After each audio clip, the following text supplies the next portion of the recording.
Okay chapter name change in PSR. Next topic revaluation of assets and reassessment of liabilities. ठीक है, group में भेज दिया आपने, फोटो खींच रही है, फोटो लगी हुई है ग्रुप में, लाइनिंग हो रखी है। ठीक है, आज हम पढ़ने जा रहे हैं revaluation of assets and reassessment of liabilities. पीछे तक ध्यान से सुनना और मेरी बातों को समझने की भी कोशिश करना।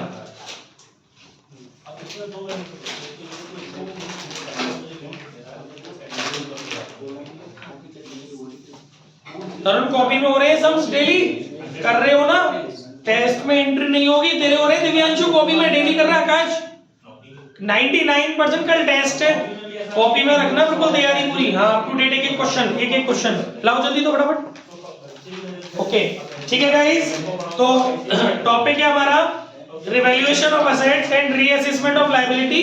कुछ मेन लाइन है जो मैं डिस्कस कर रहा हूं। पहली चीज, assets are revalued and the liabilities are reassessed when the profit sharing ratio changes। मतलब हमारा असेट्स जो होता है उसको हमें रिवैल्यूड करना पड़ता है और लायबिलिटीज को रीअसेस्ड करना पड़ता है जब हमारा रेशियो चेंज होता है। ठीक है, उसके बाद अगला पॉइंट है revaluation of assets and reassessment of liability become necessary because the change in the value of assets and liabilities belong to the period prior to the change in profit sharing ratio। क्यों हमें करना है revaluation of assets और reassessment of liability? क्योंकि ये जो valuation है, जो हमारी असेट्स और लायबिलिटीज हैं, उनमें जो चेंज आया है वो उस टाइम आया है जब हमने अपने रेशियो को चेंज नहीं किया है। ठीक है ना, यहाँ लिखा हुआ है ना, because the change in the value of assets and liabilities belongs to the period prior to the change in the PSR। PSR को चेंज करने से पहले ही आपकी असेट्स और लायबिलिटीज की बुक वैल्यू मार्केट वैल्यू में उसकी बुक वैल्यू से अलग है असेट्स और लायबिलिटीज की वैल्यू। इसीलिए ये जो भी चेंजेस पीरियड के होते हैं, पुराने होते हैं, उनको आपको कंसीडर करना पड़ेगा, उसके बाद ही आप चेंज इन पीएसआर कर पाओगे। And hence must be shared by the partners in their old PSR. तो जो हमारे पार्टनर्स हैं उनमें उनके ओल्ड पीएसआर में उसको बांटना पड़ेगा, जो भी हमारा उसको करने से प्रॉफिट लॉस आएगा वो।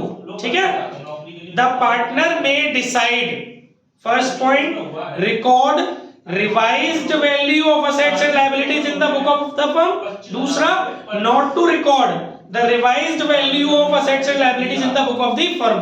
मतलब जो पार्टनर है वो आपका जो रिवैल्यूएशन है उसको करने के बाद वो लोग अपनी असेट्स और लायबिलिटीज को, जो अपनी बैलेंस शीट है नई वाली रिकंस्टिट्यूटेड फर्म की, उसमें पुराने वाले प्राइस पे भी रख सकते हैं और नए वाले प्राइस पर भी, रिवाइज्ड प्राइस पर भी रिकॉर्ड कर सकते हैं। तो दोनों कंडीशन में अकाउंटिंग ट्रीटमेंट अलग अलग होगा। अगर पार्टनर बैलेंस शीट में, रिकंस्टिट्यूटेड फर्म की बैलेंस शीट में असेट्स और लायबिलिटीज को ओल्ड प्राइस पे रखते हैं तो उसका पूरा अकाउंटिंग ट्रीटमेंट अलग है, और रिवाइज्ड प्राइस पर रखते हैं तो उसका ट्रीटमेंट अलग है। और कुछ नहीं कहेगा तो रिवाइज्ड प्राइस पे ही रखना होता है। अगर ओल्ड प्राइस पे रखने के लिए बोलेगा तो वो मेंशन करेगा क्वेश्चन ये चीज। अब पहला पॉइंट है अकाउंटिंग ट्रीटमेंट में, when revised value are to be recorded in the books. जब रिवाइज्ड वैल्यू रखनी है, ठीक है, तो in such a cases revaluation of assets and liabilities is done with the help of a new account called revaluation account. Revaluation account की मदद से आप लोग इसका असेट्स और लायबिलिटीज को इसमें रिकॉर्ड करोगे। मतलब उनमें जो चेंजेस आए हैं वो उस असेट्स और लायबिलिटीज में जो भी चेंजेस आए वो रिवैल्यूएशन अकाउंट की मदद से रिवैल्यूएशन अकाउंट में ट्रांसफर करोगे और उसके बाद प्रॉफिट और लॉस निकालोगे। और इसका दूसरा नाम है profit and loss adjustment account. This account is a nominal account in nature. ये भी आप ध्यान रखना कि ये नॉमिनल अकाउंट है। Revaluation account is a nominal account. ठीक है, इसके बाद following entries are passed for the purpose of revaluation. क्या जनरल एंट्रीज करनी है guys? First entry for decrease in the value of assets. अगर आपकी असेट्स डिक्रीज होगी तो क्या एंट्री करेंगे आप? Revaluation account debit to assets. और अगर आपकी इंक्रीज असेट्स होगी तो एंट्री रिवर्स हो जाएगी assets account debit to revaluation. Liabilities अगर आपकी इंक्रीज होगी तो रिवैल्यूएशन टू लायबिलिटी, लायबिलिटी अगर आपकी डिक्रीज होगी तो liability account debit to revaluation. Unrecorded assets होगी तो उसको जस्ट वैसे ट्रीट करेंगे जैसे इंक्रीज इन असेट्स है, तो एंट्री होगी assets account debit to revaluation. Unrecorded liability है तो वैसे ट्रीट करेंगे जैसे इंक्रीज इन लायबिलिटी है, तो एंट्री होगी revaluation account debit to liability. ठीक है, इतनी बात समझ में आ गई। इसके बाद क्या कह रहा है, on the basis of above entries, इन एंट्रियों को करने के बाद रिवैल्यूएशन अकाउंट इज प्रिपेयर्ड। फिर आपको क्या बनाना है, रिवैल्यूएशन अकाउंट बनाना है। If the credit side of this account is in excess it reveals a profit. अगर इस अकाउंट की क्रेडिट साइड डेबिट साइड से बड़ी आती है तो जो डिफरेंस है वो क्या माना जाएगा, प्रॉफिट, है ना। And if the debit side is in excess, अगर डेबिट साइड ज्यादा है क्रेडिट साइड से तो जो डिफरेंस आ रहा है it will reveal a loss, तो वो हमारे लिए क्या होगा, लॉस होगा। सच प्रॉफिट और loss will be divided between all the partner in their old PSR. सभी पार्टनर्स में पुराने रेशियो में बांटना है, चाहे प्रॉफिट हो चाहे आपको लॉस हो। उसकी एंट्री भी मैंने लिख के दी है। When revaluation account shows profit entry will be revaluation account debit to partners capital और करंट अकाउंट, और when revaluation account shows loss तो पार्टनर कैपिटल और current account debit to revaluation account old ratio. I hope समझ में आ गया होगा, ठीक है ना। थोड़ी सी थ्योरी और पढ़ लेते हैं फिर इकट्ठे न्यूमेरिकल करेंगे। अब देखिए थोड़ा एक्सपेंसेस के ऊपर खेलते हैं, ये कभी कभी कंफ्यूजिंग होता है तो बहुत ध्यान से सुनना है एक्सपेंसेस को, बहुत अच्छे से समझना। 3-4 कंडीशंस है इसमें। ओके गाइस, मिल गया सबको? Question number page number 5 group में होगा, ठीक है। Expenses on reconstitution of the firm. Expenses may be incurred as remuneration to a partner or as payment to an outside party for rendering service। ये जो expenses होते हैं ना बच्चों रिकंस्टिट्यूशन पे, वो दो तरीके से होते हैं।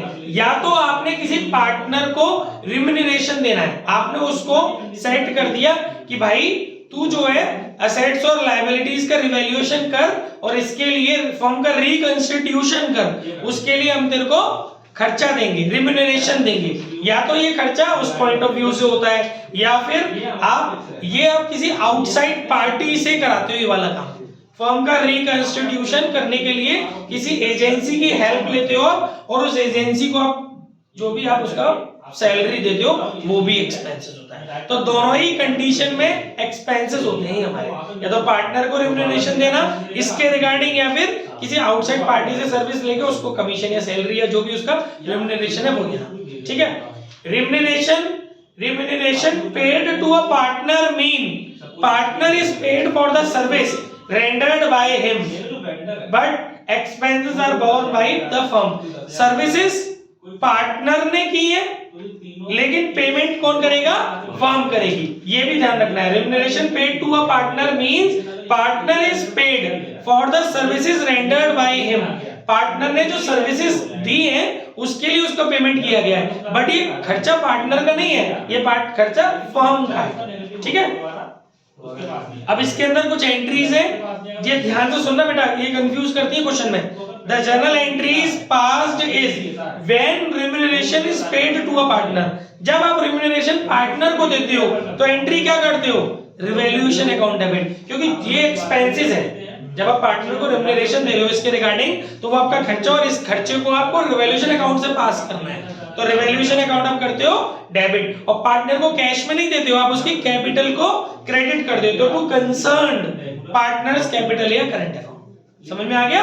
जब भी आप जब भी आप पार्टनर को पेमेंट कर रहे हैं, पार्टनर को रिम्यूनरेशन दे रहे हैं, तो आप एंट्री करेंगे revaluation account debit to concern, मतलब जो भी वो पार्टनर है उसकी कैपिटल अकाउंट आप क्रेडिट कर देंगे, ओके। इसके बाद दूसरा तरीका है when expenses are incurred and paid by firm.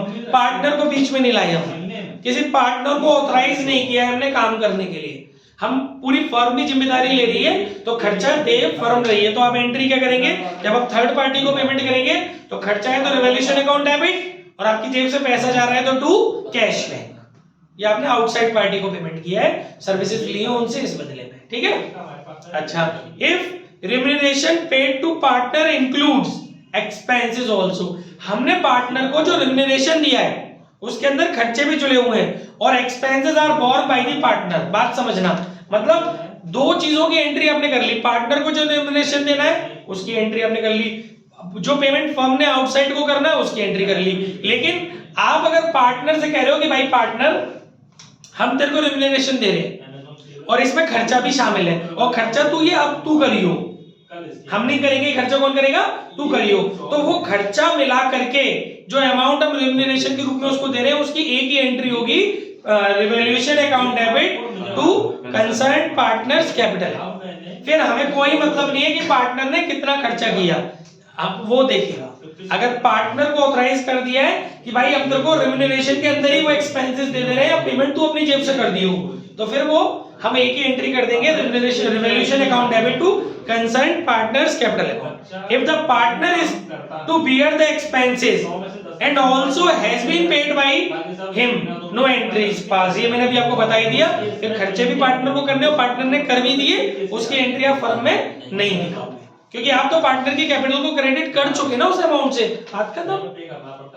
अच्छा, in case expenses is to bear, नहीं, in case expenses that were to be borne by partner, खर्चे पार्टनर को करने थे but are paid by firm, firm ने partner के behalf पर pay किए हैं, फर्म ने फर्म के बिहाफ पर पे नहीं किए हैं। भाई जब हमने पार्टनर को बोल दिया कि भाई तू करेगा खर्चे, हम तो तेरी कैपिटल क्रेडिट कर तो रहे, तो तू नहीं कर पाया, हमने तेरी जगह पे हमने तेरे कर दिए खर्चे, तो क्या होगा, कंसर्न पार्टनर की कैपिटल हो जाएगी डेबिट और कैश बैंक हो जाएगा क्रेडिट। क्यों? क्योंकि पिछली एंट्री में हमने एंट्री करी थी revaluation account debit to concern partner capital, ये हमने उसको खर्चा जोड़ करके एंट्री करी थी। अब तू करना, फिर तूने मना कर दिया सर अभी मैं नहीं कर रहा, आप ही कर दो, तो ठीक है तेरी कैपिटल उतने अमाउंट से हम डेबिट कर दे रहे हैं और कैश बैंक क्रेडिट कर दे रहे हैं बेटा, कैश बैंक, क्योंकि पैसे हम दे रहे हैं ना, जेब से जा रहे हैं हमारे बिजनेस से, हमारी बैंक से जा रहा है पैसा, इसमें पेड वर्ड आ तो रहा है कि खर्चे हमने पे कर दिए उसके बिहाफ पर, तो हमारा बैलेंस भी तो कम होगा ना बैंक का, लेकिन हम तेरी कैपिटल को कम कर देंगे दूसरी तरफ, ठीक है ना। अच्छा, इसके बाद क्या लिखा है इसमें, इंपॉर्टेंट नोट इसके अंदर क्या है बेटा, when revaluation account is prepared, assets and liabilities in the balance sheet of the reconstituted firm are shown at their revised value। अब आप रिवैल्यूएशन अकाउंट बनाओगे तो आपको बैलेंस शीट के अंदर असेट्स और लायबिलिटीज को रीवैल्यूड प्राइस पे दिखाना पड़ेगा। आ गया समझ में? अब पहले इसके कुछ क्वेश्चंस देख लेते हैं, उसके बाद फिर बी पार्ट पढ़ेंगे।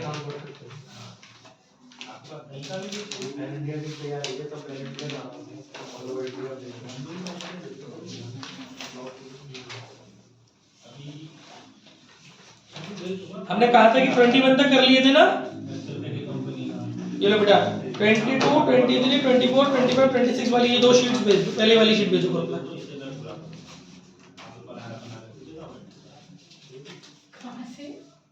22 वाली शीट भेजो, 21 तक कराती है ना न्यूमेरिकल, मैं करा रहा हूँ, मैं बता रहा हूँ, दो तीन क्वेश्चंस मैं करा दे रहा हूँ क्योंकि ताकि टाइम भी नहीं खर्चो और मैक्सिमम काम हो जाए। मेरा पर्पस सिर्फ इतना है कि चीजें जो ब्लर हुई हैं वो आपके सामने मेंशन हो जाए। कल भी मैंने बच्चों को समझाया है 20-25 फरवरी तक कोर्स खत्म करने के बाद 1-1.25 महीने, ये माइंड में रखना, ये मत सोचना है कि 31 मार्च को पेपर है अकाउंटेंसी का, नो, ये सोचना है कि 20 फरवरी को पेपर है, क्योंकि 20 फरवरी के बाद गाइस मैंने 20 फरवरी के बाद 2-2.5 घंटे पर डे की क्लास होगी आपकी, और उसमें आपको यहाँ बैठ के एक सैंपल पेपर सॉल्व करना है और एक पेपर घर के लिए दिया जाएगा। जितने भी 7-8 सैंपल पेपर मार्केट में आ रहे हैं वो मैं सब ले आऊंगा, 3-4 तो मेरे पे हैं, 4 तो मेरे पे हैं, और बाकी के जो मैं सब ले आऊंगा। पूरे 1-1.25 महीने टाइम मैनेज करना सीखना है और प्रेशर रिलीज करना है यहाँ बैठ के। आपको समझ में आ रहा है? क्योंकि देखो एक बात हमेशा ध्यान रखना, ये मैटर नहीं करता, आप जब बोर्ड में जाएंगे ना, और आज भी आपको सब कुछ आता है, लेकिन बड़ी चीज क्या है कि 3 घंटे के अंदर इसको चलो चलने दो। बड़ी चीज क्या है बेटा, 3 घंटे के अंदर 34 क्वेश्चन, जिसमें 90% पार्ट जो है वो सॉल्विंग पार्ट है, वो मैनेज करना बड़ी चीज है। भले 1 मार्क का एमसीक्यू हो, अगर उसके लिए आपको कैलकुलेशन तो करनी पड़ रही है सॉल्व करने के लिए, कहीं ना कहीं आप समझने की कोशिश करो। ये सबसे बड़ी चीज है कि आप किस तरीके से अपना प्रेशर रिलीज कर रहे हैं, क्योंकि अगर आप प्रेशर रिलीज नहीं कर पाए तो बोर्ड में आपका पेपर छूट जाएगा। उसके लिए आपको क्या करना पड़ेगा, बोर्ड में मिलेंगे 3 घंटे, हम टारगेट बनाएंगे 2.5 से पौने 3 घंटे का। जो सैंपल पेपर, अभी मैं इसीलिए सैंपल पेपर नहीं छेड़ रहा हूं, और अभी आप भी मत छेड़ो, मैं एक एक सैंपल पेपर करा रहा हूं, ये मेरा कमिटमेंट है, ध्यान रखना, एक एक कराऊंगा, पूरा कोर्स रिपीट करा रहा हूं, नोट्स पूरे वापस से समझा रहा हूं, पूरी शीट करा रहा हूं, और आज से काम और आपका चालू हो रहा है। मैंने कल उन बच्चों को यही समझाया था, कल आप आए ही नहीं थे, नहीं तो मैं कल उनसे ये डिस्कशन कर रहा था, ये फाइनल कर दिया मैंने। अब यहाँ से आपको मुझे ये बताना पड़ेगा, आपके प्री बोर्ड्स हैं चल रहे हैं, ठीक है, आपकी डेली की तैयारी चल रही है, जो आपके पहले दूसरे तीसरे एग्जाम्स हैं उनकी तैयारी आप कर रहे हैं, इसके अलावा आप मेरे ट्यूशन का काम कर रहे हैं, बनानी है कॉपी, आपको टेस्ट जो मैं लूंगा उसकी तैयारी करेंगी। इनके अलावा क्या आप मुझे 1.5 घंटा दे पाएंगे अपने घर का, वो आपको मुझे बताना है। अगर आप मुझे 1.5 घंटा देने को तैयार हो पर डे, सारे काम के अलावा, मतलब उसमें कोई भी चीज आपकी डिस्टर्ब नहीं होनी चाहिए कि सर मेरा प्री बोर्ड की तैयारी रुक रही है, नहीं, वो तो आपको करनी है जितने घंटे आप कर रहे हो, जो आप अपनी बोर्ड की तैयारी करते हो वो आपको करनी है। वो 1.5 घंटे में मालूम है क्या करेंगे, हमने अभी तक डीकेटीएस के क्वेश्चंस नहीं किए हैं, हमने केवल आज तक अपनी शीट्स ही तो की है। हालांकि ये ऐसे नोट्स हैं कि इसके बाद इनमें कुछ भी नहीं बच रहा, मेरी बात समझना, मैं बहुत बढ़िया बात बता रहा हूं आपको, इसमें कुछ भी नहीं बच रहा, सारे कॉन्सेप्ट डीकेटीएस के, क्योंकि आपके सामने देख रहे हो मैंने एक क्वेश्चन पढ़ा है, और जो भी मैक्सिमम कॉन्सेप्ट है मैं बाहर निकाला है, लेकिन फिर भी डीकेटीएस में कुछ ऐसे क्वेश्चंस हैं जिनमें कई सारे कॉन्सेप्ट को मिक्स कर दिया गया एक ही क्वेश्चन में और सामने प्रेजेंट किया गया है। अब मैं क्या करूंगा, अगर आप मुझे रोज 1.5 घंटा दे रहे हो तो मैं आपको डेली 5 से 7 क्वेश्चन, 8 क्वेश्चन डीके और टीएस के 15 से 20 मिनट का आपको टाइम लगाना है अपने घर पे। मैं आपके पास रोज असाइनमेंट भेजूंगा डेली बिना, वो क्वेश्चंस होंगे वो जो चैप्टर चल रहा है इस शीट के अलावा, उसमें क्या होगा, मिक्स्ड कॉन्सेप्ट होंगे, वो जैसे कि आपने करने शुरू कर दिए। एक तो ये शीट कर रहे हैं हम लोग, या तो ये शीट मैं पूरी करा रहा हूँ, लगभग 80% से ज्यादा क्वेश्चंस मैं करा रहा हूँ, आपसे करवा रहा हूँ, प्लस वो क्वेश्चंस जो डीकेटीएस के मैं छांट के दूंगा आपको, डेली फोटो खींच के भेजूंगा ग्रुप में, पर डे 7 से 8 क्वेश्चंस आपको करके मुझे व्हाट्सएप करने हैं अलग से पर्सनली, पर डे 1.5 घंटे का टास्क दूंगा, 1.5 घंटे से ज्यादा का काम नहीं। आप 20 फरवरी तक इतने स्ट्रॉन्ग हो जाओगे, क्योंकि ये शीट कर रहे हो, कॉन्सेप्ट में पूरे रिपीट कर रहा हूं, आपसे रोज 5-5, 6-6 क्वेश्चंस करवा रहा हूं घर पे, 3-4 दिन 5 दिन एक चैप्टर चल रहा है, तो आप कितने स्ट्रॉन्ग हो जाओगे। फिर उसके बाद पूरे सैंपल्स 20 से 25 फरवरी से शुरू कर दूंगा, बोर्ड तक आपको इतना स्ट्रॉन्ग रहना है कि 90+ मारना है। तेरे जैसे ही लड़का था वो आदित्य, तू तो भी सही है, तुझसे भी चुल हुआ था, 99 लाया वो बंदा, पर मेहनत करी उसने।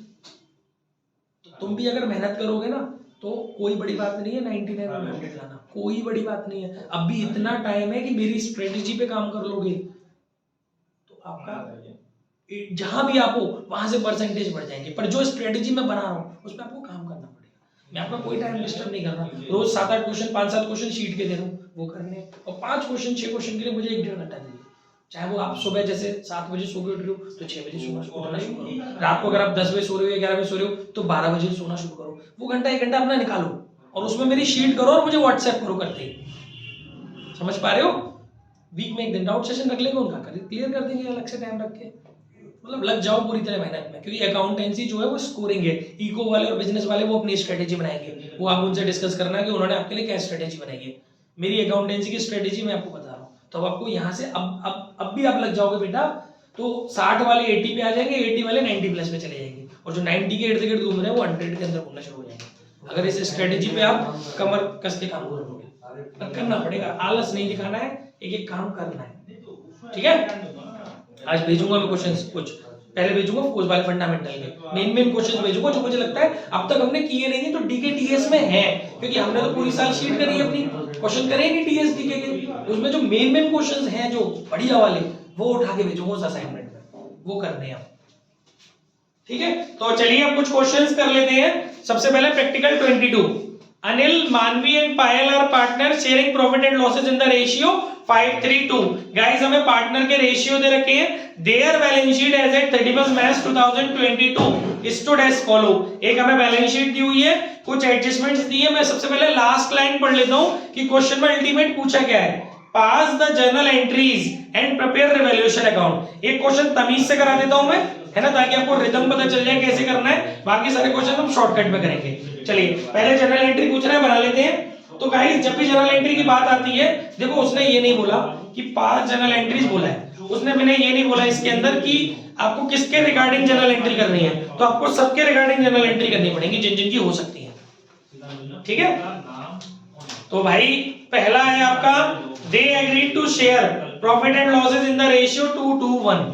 ओल्ड रेशियो दिया हुआ है, न्यू रेशियो दिया हुआ है, और उसमें पहला पॉइंट है land and building be appreciated by 10%, यानी आपकी लैंड एंड बिल्डिंग 10% से बढ़ रही है। तो बच्चों जब आपकी असेट्स इंक्रीज हो रही है, अभी मैंने आपको एंट्री बताई थी इंक्रीज इन असेट्स की, assets account debit to revaluation. यहाँ पे असेट्स का नाम क्या है, लैंड एंड बिल्डिंग। तो पहली एंट्री होगी, ये सब एंट्री कौन सी डेट में होगी, अप्रैल 1, क्योंकि 1 अप्रैल को उन्होंने चेंज इन पीएसआर किया है, डेट भी डालनी पड़ेगी आपको, अप्रैल 1।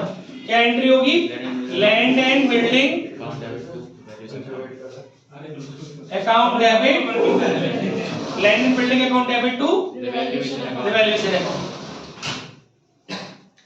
ठीक है, अमाउंट कितना आएगा, 10%। हमारी बैलेंस शीट में 2,60,000 दिया है, 10% हो गया 26,000।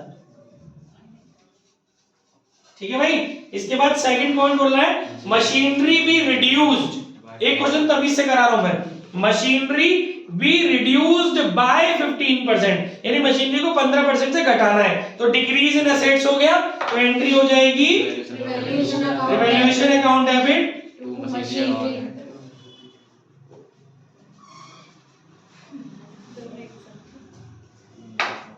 15% से घटाना है, तो हमारी मशीनरी है 3,50,000, 3,50,000 का 15% कितना हो गया, 35,000 और 17.5 52,500।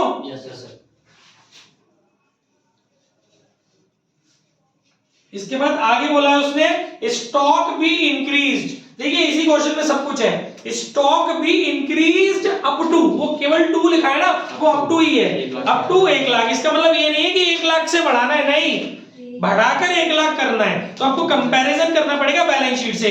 आपके बैलेंस शीट में स्टॉक कितना दिया हुआ है, 90,000, यानी कि कितने से बढ़ाना है, 10,000 से। तो इंक्रीज इन असेट्स वाली एंट्री हो जाएगी stock account debit to revaluation account 10,000।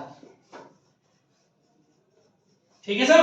Fourth entry कह रहा है प्रोविजन फॉर डाउटफुल डेब्ट बी क्रिएटेड 5% ऑन डेटर।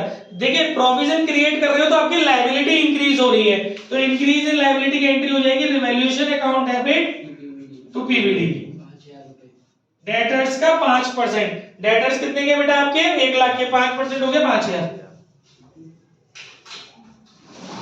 इसके बाद वो गेट खोल दो,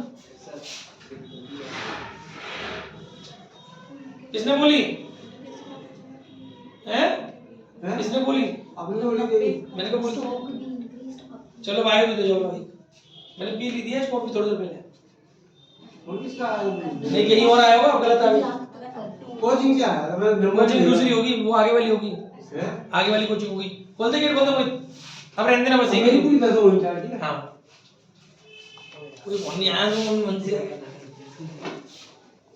जल्दी हम फटाफट, we have time to waste, पूरी 10 करनी थी, we have to finish that sheet sir। Gate open कर दो वाला, ये तो इको बन रहा है क्लास में, बाहर वाला बंद कर दियो। देखिए गाइस फटाफट आगे कह रहा है a creditor of 5,000 is not to claim the dues and it is to be written back। मतलब जो हमारे क्रेडिटर है वो क्लेम नहीं करेंगे तो लायबिलिटी हमारी डिक्रीज हो रही है, डिक्रीज हो रही है लायबिलिटी, तो एंट्री होगी हमारी creditor account debit to revaluation account. Amount कितना है भाई, 10,000 नहीं 5,000। इसके बाद नेक्स्ट एंट्री में कह रहा है बेटा a claim on account of workman compensation is 10,000। देखिए वर्कमैन कंपनसेशन के लिए क्लेम 10,000 है। आपको क्या करना पड़ेगा, पहले आपको देखना पड़ेगा कि आपके पास रिजर्व है कि नहीं। ये कल मैंने सिखाया था ना परसों, यस वी हैव रिजर्व, 30,000 का रिजर्व है गाइस। तो हम क्या करेंगे, 30,000 में से 10,000 रुपए का क्लेम बना लेंगे। तो एंट्री होगी workman compensation reserve account debit to workman compensation to provision for workman compensation claim 10,000, ठीक है। और बाकी का बच्चों रिजर्व क्या करेंगे आपको पता है ना, ओल्ड पार्टनर्स में ओल्ड रेशियो में डिस्ट्रीब्यूट कर देंगे। रिजर्व और फंड एक ही बात होगी बेटा, रिजर्व और फंड रिजर्व और फंड वैसे एक नहीं होती है। रिजर्व होता है नॉर्मल जनरल रिजर्व, और फंड होता है जिसके पर्पस क्लियर होते हैं। रिजर्व अनसर्टेनिटी होती है। वर्कमैन कंपनसेशन फंड बांटेंगे नहीं बांटेंगे? बांटेंगे क्यों नहीं बांटेंगे?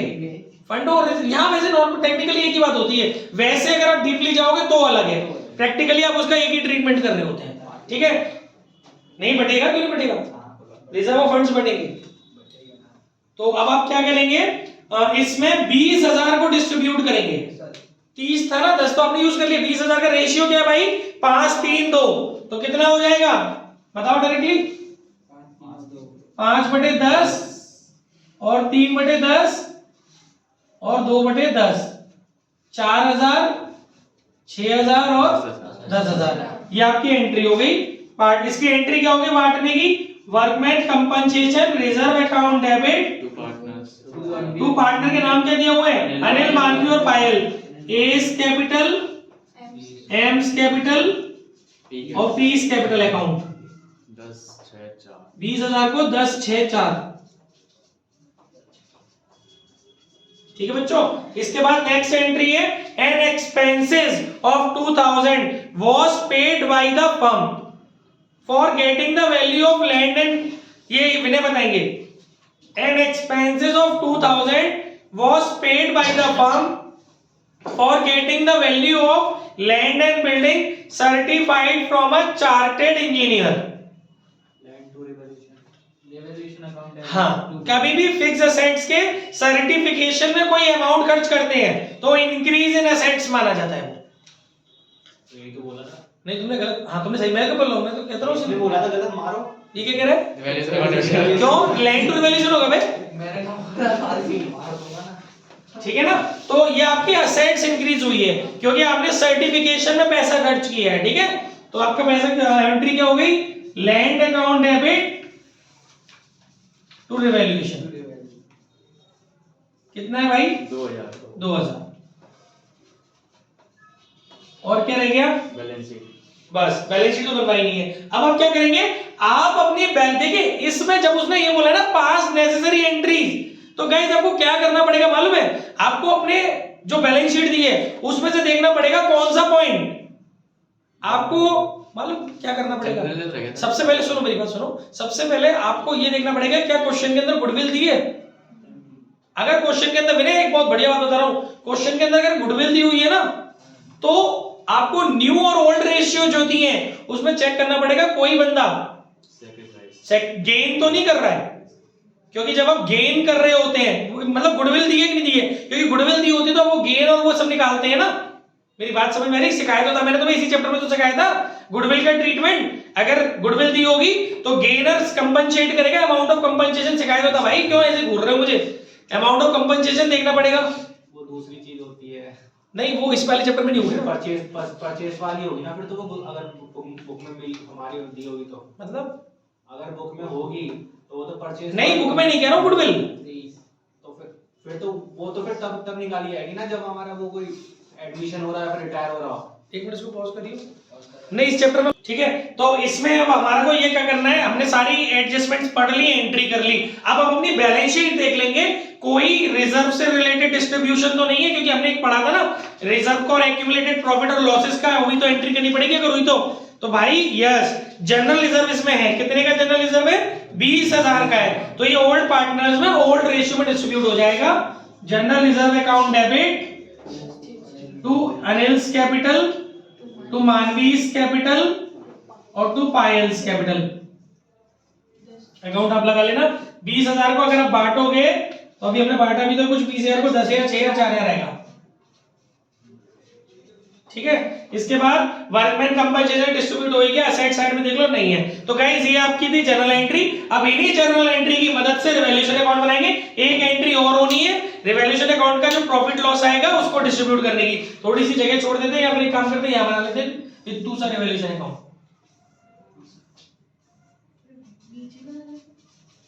वहां एक एंट्री कर देंगे ना। देखिए पहली एंट्री में रिवैल्यूएशन क्रेडिट में हो रहा है तो क्रेडिट साइड में चला जाएगा भाई लैंड एंड बिल्डिंग, अमाउंट आ जाएगा 26,000। ठीक है, दूसरी एंट्री में डेबिट में, तो डेबिट साइड में पोस्टिंग हो जाएगी टू मशीनरी अकाउंट 52,500। तीसरे में रिवॉल्यूशन क्रेडिट में, तो क्रेडिट साइड में पोस्टिंग होगी, लिखेंगे अपोजिट बाय स्टॉक अकाउंट 10,000। चौथी एंट्री में डेबिट में, तो डेबिट में पोस्टिंग होगी टू पीवीडी 5,000। फिर इसमें क्रेडिट में है, तो क्रेडिट में होगी पोस्टिंग भाई क्रेडिटर अकाउंट 5,000। फिर इसमें क्रेडिट, इसमें नहीं है, इसको इग्नोर मारेंगे, जिसमें रिवैल्यूएशन नहीं है उसको इग्नोर मारो, इसमें नहीं है इसको इग्नोर मारो। इसमें है क्रेडिट में, तो क्रेडिट में रहेगी भाई लैंड अकाउंट, इसमें नहीं है। ठीक है, बाकी देखो डेबिट एक्सीड कर रहा है कि क्रेडिट एक्सीड कर रहा है? क्या एक्सीड कर रहा है? क्रेडिट, डेबिट एक्सीड कर रहा है ना, लॉस हो गया 57,500 भाई, loss transfer to capital account. Anil, Manvi और पायल ऑल पार्टनर्स में ओल्ड रेशियो में 5:3 में बांटेंगे। कितने का लॉस हो रहा है बेटा? 26 और 10 36 और 5 41 और 2 43। 57,500 में से 43,000 गए तो कितने बचेंगे?